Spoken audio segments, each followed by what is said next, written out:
Assalamualaikum warahmatullahi wabarakatuh. Alhamdulillahirabbil alamin wa syukrillah. Allahumma shalli ala Muhammadin wa sahbihi wasallim. Pemirsa di mana saja berada, kembali kita mencoba belajar untuk menyampaikan sedikit pemahaman akan sebuah kehidupan, di mana pembelajaran kali ini kita beri judul dengan Rumah Seribu Kaca.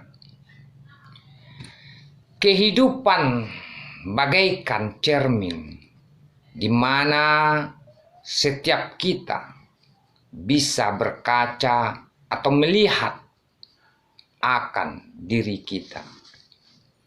Dikisahkan dalam sebuah dongeng rakyat Jepang, ada sebuah rumah yang di dalamnya terdapat 1000 kaca atau cermin. Suatu hari ada seekor anjing kecil yang begitu periang dan selalu berbahagia. Dia melewati rumah itu dan memutuskan untuk masuk ke dalamnya. Dia berlari gembira menuju pintu rumah.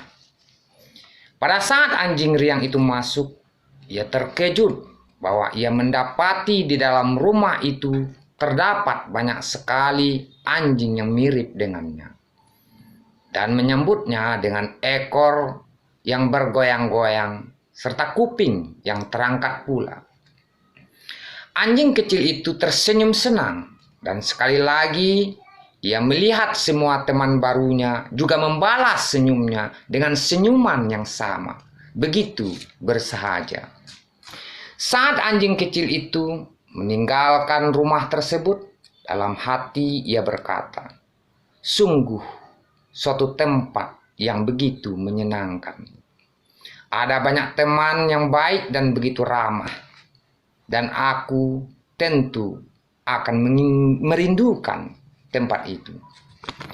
Lalu suatu hari di lain waktu, ada seekor anjing lain yang kurang bahagia dan tidak seriang anjing yang pertama.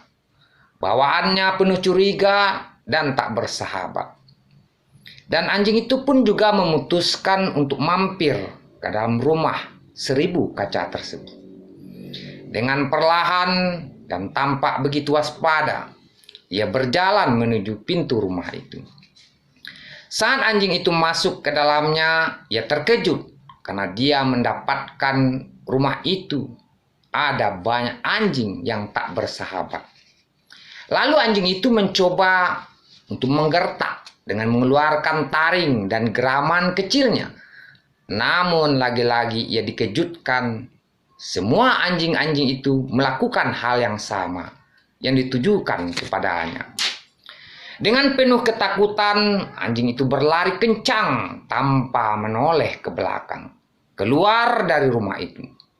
Dan di dalam hati ia berkata, "Sungguh suatu tempat yang begitu menyeramkan, dan aku takkan pernah mau masuk lagi ke tempat ini."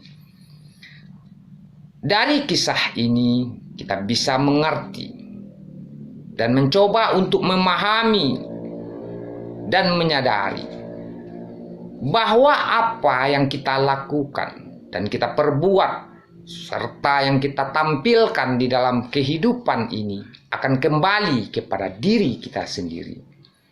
Kalau bisa kita tersenyum, maka kehidupan pun akan tersenyum. Jika kita berbuat kebaikan, maka kehidupan pun akan berbuat baik untuk kita.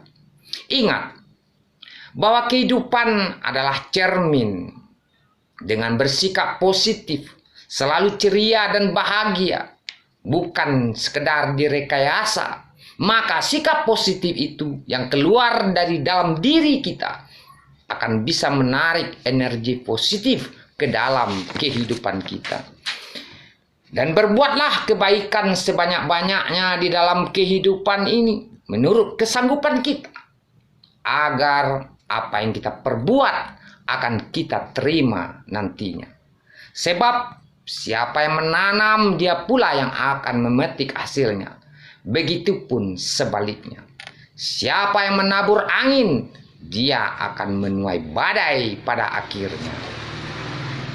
Di dasar keinginan dan harapan terpendam setitik pengetahuan akan kehidupan. Bagai benih tetimbunan yang tidur di selimut salju, hati terlena dalam buayan mimpi musim semi. Percayalah mimpi itu, sebab dalam kabut terdapat pintu gerbang kematianmu. Getarmu menghadap kematian, ibarat gemetarnya si anak gembala yang ketika berdiri di hadapan maharaja dan dengan berkenan meletakkan tangan di atas kepala, pertanda restu dan sejahtera. Tidakkah sukacita si anak gembala di balik gemetarnya? Namun demikian, bukankah penghargaan ini semakin membuat gemetar jiwa? Apakah sesungguhnya kehidupan selain telanjang di tengah angin serta luluh bersama sinar surya? Dan apalah artinya napas berhenti selain membebaskan diri dari antara pasang dan surut ombak yang gelisah, sehingga bangkit membembang lepas tanpa rintangan menuju ilahi. Mereguk air dari sungai keheningan, hanya dengan jalan demikianlah jiwamu akan bernyanyi dalam kebahagiaan. Dan pada saat engkau meraih puncak pegunungan, disitulah bermula awal pendakian, hingga tak kala bumi menutupi jasad tubuhmu. Dan tibalah saatnya kehidupan yang sesungguhnya mulai kau jalani. Assalamualaikum warahmatullahi wabarakatuh.